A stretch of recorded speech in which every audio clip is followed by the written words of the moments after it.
दोस्तों, मंदिर में जो एक लोटा जल रखा जाता है उसका क्या करें। मंदिर का लोटा कैसा हो, पीतल का हो, तांबे का हो। और मंदिर में जो एक लोटा जल रखा होता है उस जल का हम क्या करें। कुछ लोग करते हैं गलती और बाद में पछताते हैं। ऐसी गलती आप कभी मत करना, नहीं तो कंगाल हो जाओगे, बर्बाद हो जाओगे। मंदिर में एक लोटा जल ऐसे कभी मत रखना। साथ ही जानिए दीपक घर में कौन से पदार्थ का रखना चाहिए। तांबे का, लोहे का, पीतल का, कांसे या फिर स्टील का, कांच का या फिर माटी का। कुछ लोग घर में रखते हैं गलत दीपक और घर हो जाता है बर्बाद। इस पदार्थ का दीपक तो हम भी नहीं रखते। और जानिए दीपक की लौ कच्चे कलावे से बनाएं या रुई से या फिर सूती हाथ में बंधने वाले कलावे से। कुछ लोग करते हैं भयंकर गलती, लग जाता है पितृदोष, शनि दोष, काल सर्प दोष, मंगल दोष, भयंकर से भयंकर गरीबी का दोष भी लग जाता है। दोस्तों, कुछ लोग यहां पर ऐसे भी होंगे जो इस वीडियो को बीच में ही छोड़ देंगे। अगर इस वीडियो को आपको छोड़ना ही है तो अभी छोड़ देना, परंतु लक्ष्मी जी माता का अपमान मत करना वीडियो को अधूरा छोड़कर। इसलिए आपको घर के मुख्य द्वार पर जल कैसे छिड़कना है इस कार्य विधि को पूरा ही देखें। आधा अधूरा देखने से समझ लेना आप भगवान का अपमान कर रहे हैं। दोस्तों, बहुत समय से आप लोगों के प्रश्न आ रहे हैं कि मुख्य द्वार पर जल छिड़कने का सही समय क्या होता है और सही विधि क्या होती है। किस समय हमें जल छिड़कना चाहिए और क्या मुख्य द्वार पर जल छिड़कने के लिए स्नान करना आवश्यक है या बिना स्नान किए भी मुख्य द्वार पर जल का छिड़काव किया जा सकता है। झाड़ू लगाने से पहले या फिर झाड़ू लगाने के बाद जल छिड़कना चाहिए। और एक और प्रश्न आया है कि क्या पीरियड्स में हम अपने घर के मुख्य द्वार पर जल का छिड़काव कर सकते हैं या मुख्य द्वार पर दीपदान कर सकते हैं। और जल से ही जुड़ा हुआ एक और प्रश्न है आपका के मंदिर में जो प्रतिदिन हम एक लोटा जल रखते हैं उस जल का हमें क्या करना चाहिए, किस प्रकार प्रयोग करना चाहिए।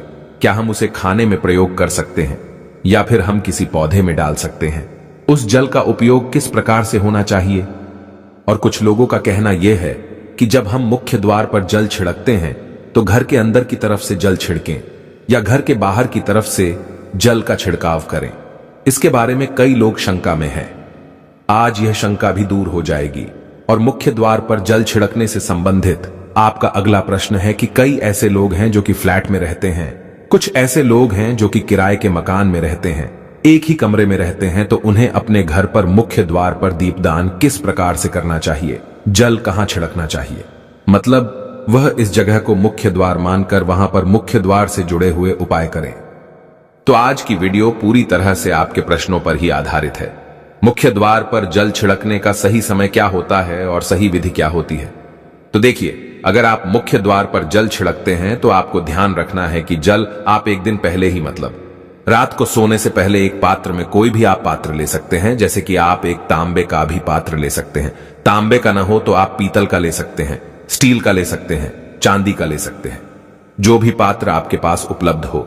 एक लोटे में थोड़ा सा गंगा जल डाल दीजिए और उसके ऊपर शुद्ध जल भर दीजिए। और हां, गंगा जल ना हो तो भी परेशान होने की आवश्यकता नहीं है। सिर्फ शुद्ध जल से भी आप पात्र को भर सकते हैं और उस जल से भरे पात्र को अपने घर की रसोई में रख दीजिए। अब जैसे कि आप अगले दिन सुबह उठकर इस जल का छिड़काव अपने घर के मुख्य द्वार पर करेंगे। अब बहुत से भक्तों के प्रश्न आए हैं कि क्या हम स्नान से पहले यह जल छिड़क सकते हैं या फिर स्नान करना आवश्यक है। देखिए, मुख्य द्वार पर जो सुबह सवेरे सबसे पहले जल छिड़का जाता है, जैसे कि जो रसोई में रखा हुआ जल होता है, यह एक तरीके से उपाय के तौर पर किया जाता है। दोस्तों, घर में किसी भी प्रकार की परेशानी हो, किसी भी प्रकार के दुख दर्द रहता हो, गरीबी हो या फिर कलह क्लेश बहुत अधिक रहता है, मतलब किसी भी प्रकार की नकारात्मक ऊर्जा से आप परेशान हैं, बहुत समय से परेशानियों में ही गिरे हुए हैं, तो ऐसे में घर की रसोई में रखा जाता है और यही जल घर के मुख्य द्वार पर सुबह उठकर छिड़का जाता है। इस जल के छिड़काव से आपके घर की कोई भी परेशानी हो बहुत शीघ्र समाप्त हो जाती है। इस उपाय को करने से आपके घर में सुख समृद्धि भी आती है, कलह क्लेश से भी मुक्ति मिलती है, बीमारियों से भी मुक्ति मिलती है। मतलब देखिए, किसी भी प्रकार की मानसिक परेशानी हो, शारीरिक परेशानी हो, आर्थिक तंगी हो या आपके घर में कोई वास्तु दोष हो, किसी भी प्रकार का ग्रह दोष हो, जैसे कि कई बार ऐसा होता है कि कई लोगों के ऊपर कई प्रकार के बुरे ग्रह दोषों का प्रभाव होता है, जिसकी वजह से घर में परेशानियां हमेशा बनी रहती है। तो ग्रह दोषों के प्रभाव से भी आपको मुक्ति मिलती है, वास्तु दोष और पितृदोष भी समाप्त होता है। इसके साथ ही जैसे कि बहुत से लोगों के प्रश्न होते हैं कि उनके ऊपर किसी ने कुछ कर करा दिया है, उनके परिवार में किसी भी प्रकार की पहले कोई परेशानी नहीं थी, लेकिन अभी कुछ समय से परेशानियां लगातार आती ही जा रही हैं और कोई रास्ता नहीं मिल रहा है। परेशानी से निकालने का तो किसी के भी किए कराए तंत्र मंत्र का प्रभाव हो, किसी की बुरी नजर का प्रभाव हो, तो भी आपके इस उपाय से मतलब। इस एक लोटा जल से आपकी परेशानी स्वतः ही कुछ दिनों में समाप्त हो जाती है। तो यह घर की सभी परेशानियों से मुक्ति पाने का रामबाण और सबसे सरल, सबसे आसान उपाय होता है जो हमारे शास्त्रों में वर्णित है। तो आप अपने घर की रसोई में एक लोटा जल रखें, रात में भरकर और प्रातः काल जल्दी उठकर उसी जल से अपने घर के मुख्य द्वार पर छिड़काव कीजिए। अब जैसे कि बहुत से लोगों के प्रश्न आते हैं कि यह जल हमें किस समय अपने घर के मुख्य द्वार पर छिड़कना चाहिए, तो देखिए, सुबह सूर्योदय होने से पहले इस जल का छिड़काव आपके घर के मुख्य द्वार पर हो जाना चाहिए। आप चाहें इसके बाद आप शुद्ध जल से मतलब किसी भी दूसरे जल से अपने घर के मुख्य द्वार को धोते हैं तो कोई समस्या नहीं है, लेकिन इस जल का छिड़काव घर के मुख्य द्वार पर सूर्योदय होने से पहले हो जाना चाहिए। अब दोस्तों, जैसे आपका अगला प्रश्न है कि क्या हमें स्नान करके इस जल का छिड़काव अपने घर के मुख्य द्वार पर करना चाहिए या फिर बिना स्नान किए भी कर सकते हैं। देखिए, ये जो हम जल छिड़कते हैं मतलब यह एक उपाय होता है, तो इसे हम स्नान करने के बाद नहीं करते हैं। सुबह जल्दी उठते हैं और उठकर सबसे पहले घर की रसोई में जाएंगे।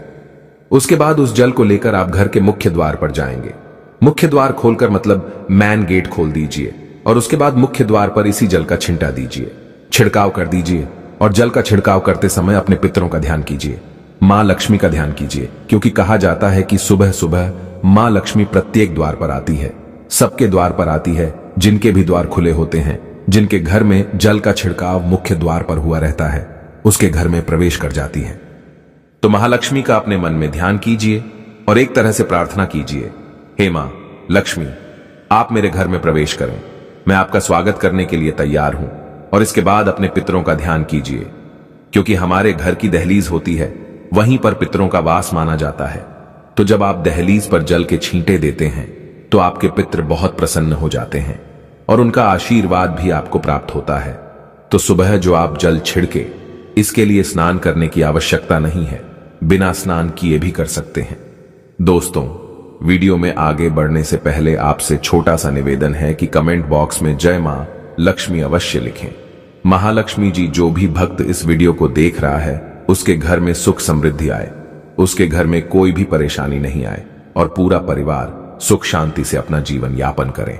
दोस्तों, अगर तुम में से कोई महालक्ष्मी जी को मानता है तो अगर सच में ही भक्त हैं, आप इस वीडियो को लाइक कर कमेंट बॉक्स में एक बार जय महालक्ष्मी लिख देना और उसके मन में जो भी मनोकामना है वह पूरी कर देना।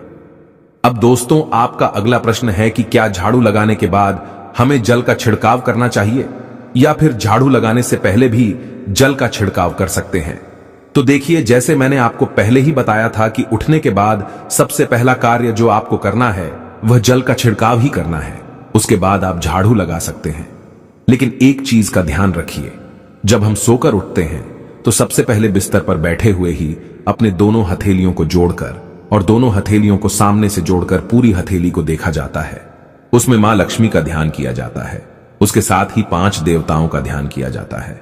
5 देवता कौन कौन से होते हैं?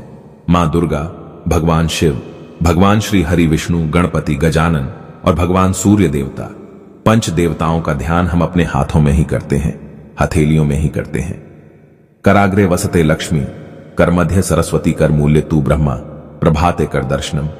दोस्तों, इस मंत्र का उच्चारण आप चाहें तो कर सकते हैं, नहीं करते हैं तो भी कोई बात नहीं। अपने इष्ट देवता का और 5 देवताओं का ध्यान अपनी हथेलियों में कर लीजिए। उसके बाद दोनों हाथ जोड़कर सभी देवी देवताओं को प्रणाम किया जाता है और उसके बाद अपने हाथ से पृथ्वी का स्पर्श करते हैं, धरती को छूकर प्रणाम करते हैं 2 बार या 3 बार, और उसके बाद अपना दाहिना पांव पृथ्वी पर रखते हैं, दोस्तों धरती पर रखते हैं। उसके बाद ही बाकी के जो सभी कार्य होंगे वो उसके बाद ही किए जाएंगे। जल का छिड़काव आप उसके बाद ही करेंगे। मतलब सुबह उठने के बाद सबसे पहले हथेलियों के दर्शन, फिर धरती को प्रणाम कीजिए, फिर धरती पर पैर रखें और उसके बाद रसोई में जाकर आपको जल लेना है और घर का मुख्य द्वार खोलकर मुख्य द्वार पर जल का छिड़काव करना है, मां लक्ष्मी का और अपने पितरों का ध्यान करना है। उसके बाद आप अपने घर में आ जाएंगे और उसके बाद जो भी आपकी रूटीन वर्क होते हैं, मतलब झाड़ू लगाएंगे या फिर आप स्नान करेंगे, ये सभी कार्य उसके बाद किए जाएंगे। और अब जैसे कि कई लोगों के प्रश्न आते हैं कि जब हम जल का छिड़काव करते हैं, क्या उसी समय हम घर के मुख्य द्वार पर झाड़ू लगाकर और पानी डालकर क्या हम मुख्य द्वार की अच्छे से सफाई कर सकते हैं? जी हां, बिल्कुल कर सकते हैं। पहले आप जो रसोई में रखा हुआ जल है उस जल का छिड़काव कर दीजिए। उसके बाद और भी पानी डालकर, मतलब अगर आपके पास जल और उपलब्ध है तो और जल लेकर और घर के मुख्य द्वार की अच्छी तरह से झाड़ू से या कैसे भी सफाई कर सकते हैं। और कई लोगों के प्रश्न आए हैं कि हम किसी फ्लैट में रहते हैं या फिर किसी ऐसे कमरे में रहते हैं, किराए के कमरे में, कि हमारे पास एक ही कमरा है, तो हम जल का छिड़काव या फिर दीपदान कहां पर करें? किसे हम अपना मुख्य द्वार माने देखिए, जो आपका अपना कमरा है या फिर जो फ्लैट है आपका, जहां पर आपका नेम प्लेट लगा हुआ है, आप उसी स्थान पर दीपदान करेंगे और उसी स्थान पर आपको जल का छिड़काव करना है। मतलब जहां पर अगर एक ही कमरे का मकान है तो आपके कमरे का दरवाजा है, वहीं पर आपको थोड़ा सा जल छिड़कना है और वहीं पर आप दीपदान भी करेंगे, जो कि मुख्य द्वार से जुड़े हुए उपाय होते हैं। वो आप अपने घर के, मतलब जो अपना कमरा है उसके बिल्कुल दरवाजे के पास ही करेंगे। और आपका अगला प्रश्न है कि क्या पीरियड में हम अपने घर के मुख्य द्वार पर जल का छिड़काव कर सकते हैं, दीपदान कर सकते हैं? देखिए, जल का छिड़काव करने के लिए पीरियड हो या ना हो उससे कोई फर्क नहीं पड़ता, जल का छिड़काव कर सकते हैं।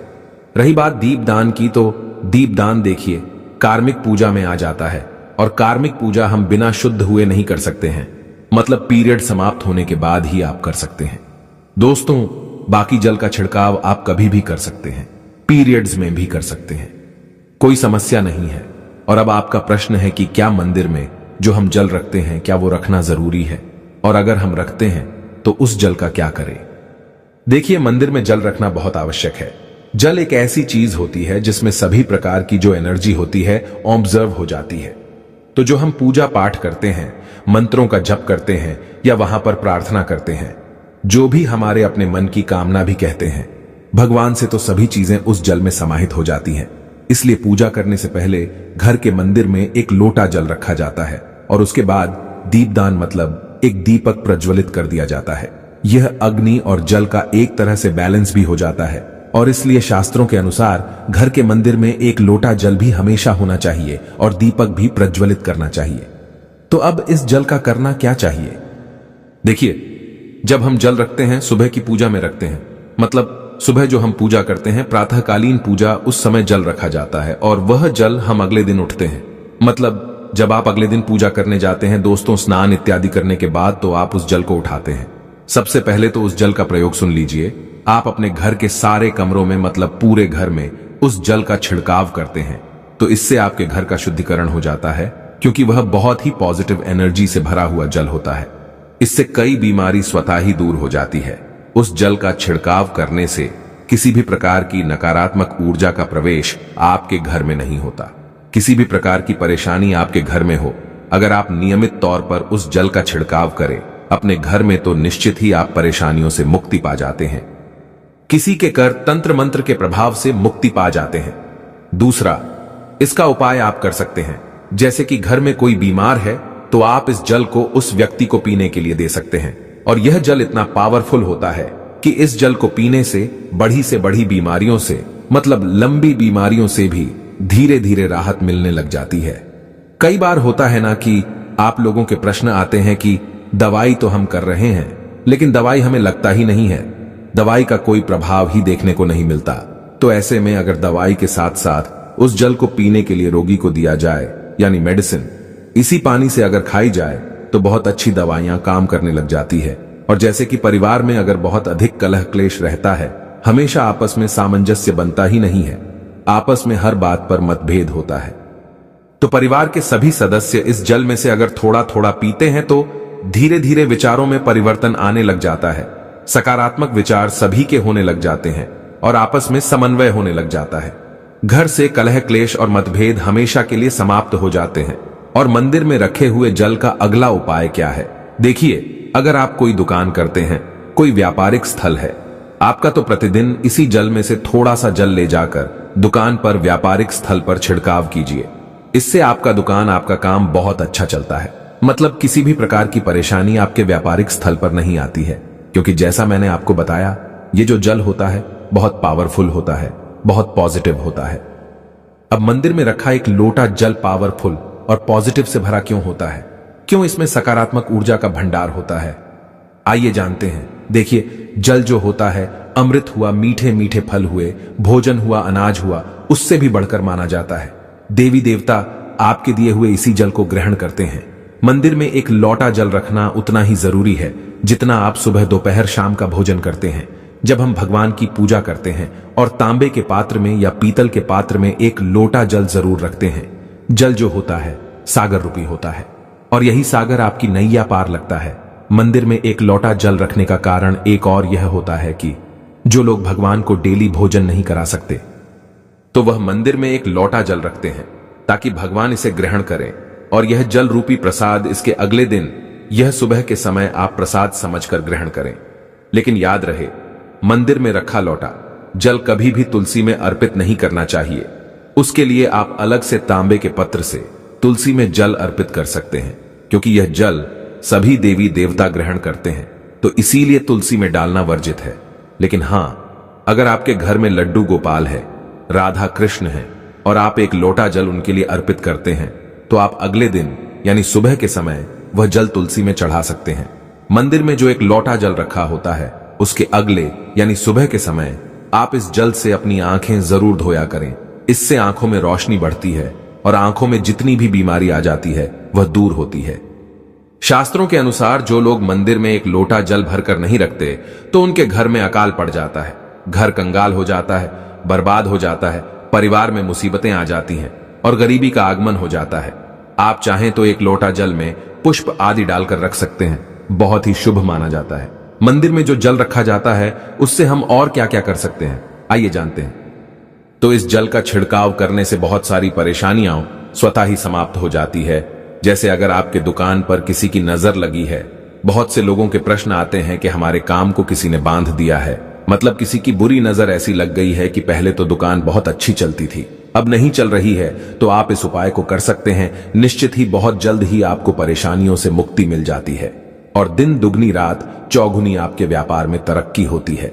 और हां, मंदिर में रखे हुए जल को आप अपने घर की रसोई में, खाना बनाने में, पीने में भी प्रयोग कर सकते हैं। लेकिन खाना बनाने में प्रयोग तभी कीजिए जबकि आपके घर में बिल्कुल सात्विक भोजन बनता हो, मतलब लहसुन प्याज अगर आपके घर में बनता हो तो खाना बनाने में इस जल का प्रयोग नहीं किया जा सकता है। फिर आप इस जल को थोड़ा थोड़ा परिवार के सदस्य मिलकर ग्रहण कर सकते हैं और बचे हुए जल को आप अपने घर में पौधों में डाल सकते हैं। तो देखिए, ऐसा नहीं है कि मंदिर पर रखा हुआ जल बेकार होता है, किसी काम का नहीं होता है। बहुत सारे उपयोग इस जल के होते हैं। अगर हम सही तरीके से प्रयोग करें तो अपने जीवन की बहुत सारी परेशानियों का समाधान मात्र इस एक लोटा जल से हम कर सकते हैं। तो ध्यान रखिए कि मंत्रों से अभिमंत्रित जल बहुत महत्वपूर्ण होता है, बहुत शक्तिशाली होता है और हमारे घर के मंदिर पर रखा हुआ जल देवताओं का आशीर्वाद होता है, क्योंकि पूरे समय वह देवताओं के पास होता है। देवी देवता वहां पर रहते हैं तो उस जल में हर प्रकार की शक्ति समाहित होती है जो कि सकारात्मक शक्तियां होती है।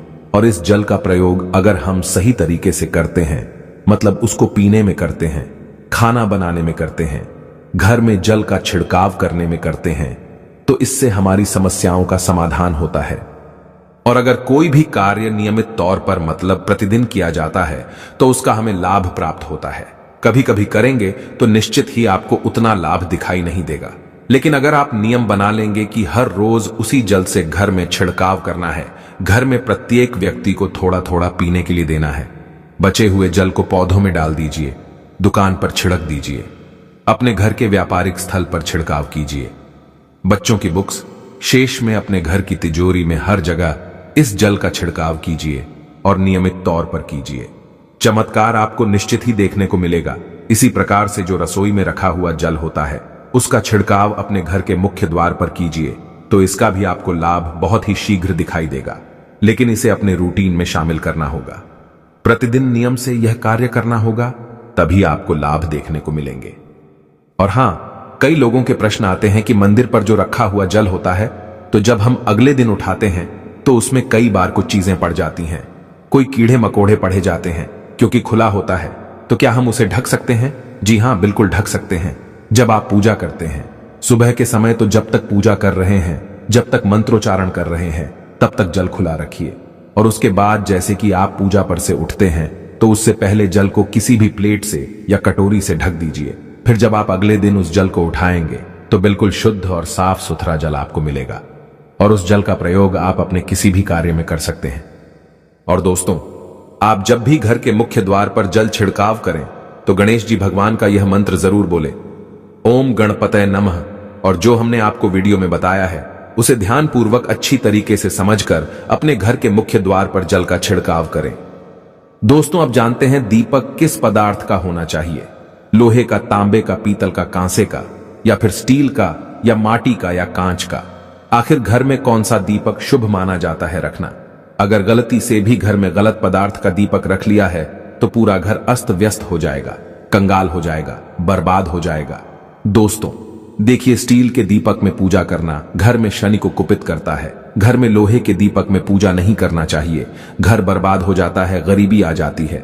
बाजार में लोगों को लुभाने के लिए कांच के दीपक भी आ गए हैं, बिल्कुल भी गलती से भी घर ना लाएं, नहीं तो राहु केतु आपके घर चले आएंगे और घर बर्बाद हो जाएगा। कांच का दीपक शनि और राहु को नाराज करता है, इससे निकली लौ घर में तबाही ला सकती है। कांच का गर्म होना घर में रोग दोष परेशानी उत्पन्न होती है। कच्चा कलवा तथा रुई का दीपक ही जलाना सर्वश्रेष्ठ माना जाता है। जो लोग सूती धागा जो हाथ पर बांधा जाता है, कलवा उससे लौ की बाती बनाते हैं तो उस घर में परेशानी और गरीबी आ जाती है। हुई और कच्चा कलवा ही शुभ माना जाता है। तांबे का दीपक, पीतल का दीपक, माटी का दीपक धन की देवी माता लक्ष्मी को आकर्षित करता है। घर में कोई और दीपक नहीं लाना चाहिए। पीतल और माटी का दीपक शुभ और मंगलकारी माना जाता है, जिससे शनि और राहु केतु भी प्रसन्न रहते हैं, मंगल भी भारी नहीं होता। दोस्तों, अब जानते हैं घर के बाहर या घर के अंदर दीपक जलाने के फायदे जानकर आप चौंक जाएंगे। खासकर घर के बाहर दीपक जलाने से 5 वो फायदे जो आपको चौंकाने वाले हैं। दोस्तों, ये बात तो आप जानते हैं कि भगवान की पूजा के दौरान दीपक जरूर जलाया जाता है। हिंदू धर्म में पूजा करते वक्त लोग देशी घी या सरसों के तेल का दीपक जरूर जलाते हैं तथा तिल के तेल का दीपक भी जलाते हैं। हालांकि पूजा के लिए भगवान के सामने दीपक जलाना सिर्फ पूजा का एक तरीका ही नहीं है, बल्कि घर में दिया जलाना या घर के बाहर दिया जलाना कई तरह के फायदे मिलते हैं। दीपक जलाने से न सिर्फ कई शक्तियां जागृत होती हैं, बल्कि ये 5 बड़े फायदे भी मिलते हैं। तो चलिए जानते हैं। दोस्तों, नंबर 1, पृथ्वी से अंधकार होता है। दूर घर में दीपक जलाने से घर का अंधकार तो दूर होता ही है, साथ ही नकारात्मक ऊर्जा को भी कोसों दूर रखती है। जहां पर दीपक जलता है तो वहां पर सकारात्मक ऊर्जा का वास होता है। जाहिर सी बात है, जब घर में सकारात्मक ऊर्जा होगी तब भगवान का वास होगा। इसीलिए घर में शाम होने से पहले, रात होने से पहले दीपक अवश्य जलाया जाता है, ताकि घर में कोई गलत नकारात्मक ऊर्जा प्रवेश न कर पाए। दोस्तों, तेल से जले दीपक का प्रभाव उसके बुझने के आधे घंटे बाद तक वातावरण में बना रहता है, जबकि शुद्ध देसी घी का दीपक भूजने के बाद करीब 4 घंटे तक वातावरण को सकारात्मक रखता है। दोस्तों, नंबर 2, हानिकारक कणों का होता है नाश। दीपक जलाना न सिर्फ धार्मिक नजरिए से फायदेमंद है, बल्कि वैज्ञानिक दृष्टिकोण से भी यह फायदा पहुंचाता है। जब घर में शुद्ध घी या सरसों के तेल से दीपक जलाया जाता है तो उसके धुएं से घर के माहौल में सात्विकता आती है और इससे आसपास के वातावरण में मौजूद हानिकारक कणों का भी नाश होता है। दोस्तों, नंबर 3, घर में होता है सुख समृद्धि का वास। जिस घर में सुबह और शाम के वक्त भगवान के सामने दीपक जलाया जाता है तो उस घर पर हमेशा माता लक्ष्मी मेहरबान होती है। ऐसे घर में सुख समृद्धि का वास होता है। मान्यता है कि दीपक की लौ पूर्व दिशा में रखने से व्यक्ति दीर्घायु होता है, जबकि उत्तर दिशा में लौ रखने से घर में धन और संपन्नता बढ़ती है। दीपक न सिर्फ हमारे घर के अंधकार को दूर करता है, बल्कि यह हमारे जीवन को भी अंधकार से प्रकाश की तरफ बढ़ाता है। दोस्तों, नंबर 4, बीमारियों को दूर भगाने में मददगार। घर में दिया जलाने से बीमारियां घर के आसपास भी नहीं भटकती। घर के सभी परिवार सदस्यों को हर बीमारी से बचाव मिलता है। खासकर दीपक के साथ एक लौंग जलाने से इसका असर दुगना हो जाता है। घी में चर्म रोग दूर करने के सारे गुण मौजूद होते हैं, इसलिए घी का दिया जलाना सेहत के लिहाजा से काफी फायदेमंद है। दोस्तों, बात करते हैं नंबर 5 की शुभ शक्तियां होती हैं आकर्षित। सनातन धर्म के अनुसार जिस घर में सुबह शाम दीपक जलाया जाता है तो वहां कभी अंधकार नहीं होता। उस घर में सुख समृद्धि का वास होता है। इतना ही नहीं, जलता हुआ दिया शुभ शक्तियों को चुंबक की तरह आपके घर की ओर खींचता है, जो कि आपके लिए बहुत ही शुभ माना जाता है। दोस्तों, अब जानते हैं मंदिर में घंटी क्यों बजाई जाती है, घंटा क्यों बजाया जाता है, ताली क्यों बजाई जाती है। मंदिर के अंदर कारण क्या है? शंकर के मंदिर में घंटी क्यों बजाई जाती है? शंकर के मंदिर में घंटी को क्यों बजाया जाता है? ताली को बजाना क्यों ना करा जाता है? शिव मंदिर में किस लिए करा जाता है? तो ये पुराण है कि मंदिर के अंदर या घर के अंदर आप गरुड़ घंटी जब जाते हो, घंटी का नाद जब करते हो, तो शिव महापुराण की कथा और लिंग पुराण की कथा, विष्णु पुराण की कथा कहती है। मात्र घंटी का नाद कर देने से जितने भूमि पर तीर्थ है, जितने साधक साधना कर रहे होते हैं, जितने तप कर रहे होते हैं, जितनी पवित्र नारी स्त्री का पालन कर रही होती है, जितने दान हो रहे होते हैं, कुछ समय पर जिस समय तुमने घंटी बजाई है, उस पल वो सारे पुण्य घंटी का नाद करते से तुम्हारे खाते में आ जाते हैं। शंकर जी के मंदिर में जाकर ताली का नाद किया जाता है। ताली शिव मंदिर में क्यों बजाई जाती है? मंदिर में जितने भी बैठे होंगे, जो भजन कर रहे होंगे, जो साधना कर रहे हैं, अभिषेक कर रहा है, पूजन कर रहा है, 3 बार ताली बजाने से उनका सारा का सारा पुण्य हमारे खाते में आ जाता है, खींचा चला आता है।